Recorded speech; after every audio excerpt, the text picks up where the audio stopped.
Have you ever seen someone rise to power, command influence at the highest level, and then suddenly find themselves at the center of controversy? This is the story of Raphael Tuju, a man who once stood at the heart of Kenyan politics, now caught in a storm of legal battles, mystery, and headlines. It all begins long before politics. Before he became a powerful insider, Raphael Tuju was a familiar face on television. He worked as a journalist at Kenya Television Network, that is K10, where his confidence, intelligence, and strong voice made him stand out. But Tuju wasn't just reading the news, he was preparing for something bigger. In 2002, everything changed. Kenya was going through a historic political shift, and Tuju stepped into the arena. He ran for the Rarieda parliamentary seat and he won. This was during the election that brought Mwai Kibaki to power.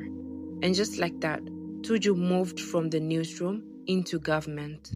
His rise was fast. He was appointed to powerful cabinet positions, including Minister for Information and later Minister for Tourism. At the time, he was seen as sharp, strategic, and incredibly articulate.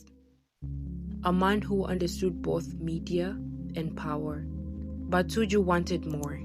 In 2007, he made a bold and risky decision. He formed his own political party and ran for president.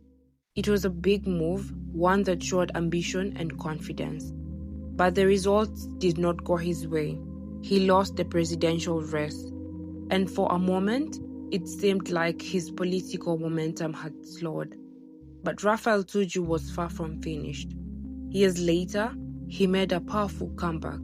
This time behind the scenes, he aligned himself with President Uhuru Kenyatta and became the Secretary General for Jubilee Party. Now he wasn't just a politician, he was a strategist, a trusted insider, a man close to power.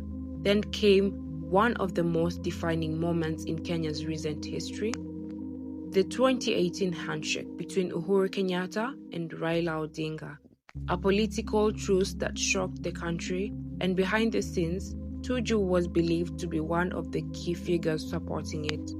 At this point, he was no longer just visible, he was influential. But then, things began to change. After Uhuru's presidency ended, Tuju slowly faded from the political spotlight, and something else took center stage. Not politics, but problems. At the heart of it all was a massive financial dispute, a loan worth billions of shillings, a case involving his company and a regional bank, and properties in Nairobi, valuable prime land, now at risk. Then in 2026, everything escalated. Reports emerged that armed officers had stormed his current home at night. Security was removed, the property was taken over. Tuju claimed it was unlawful, and suddenly the story was no longer quiet.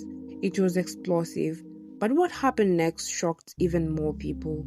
Shortly after the raid, Raphael Tuju disappeared. His car was found abandoned. No one knew where he was. Speculation spread, fear grew, questions filled the air, and then he came back, alive, visible, and with a story. He said he had gone into hiding because they feared for his life. Soon after, authorities stepped in. He was questioned, investigations began, and the mystery only deepened. Today, Raphael Tuju is no longer the powerful political figure he once was. Instead, he stands at the center of legal battle, controversy, and unanswered questions.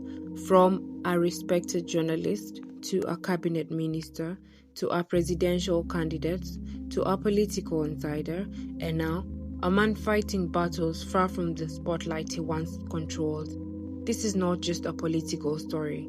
It's a story of power, ambition, risk, and consequences.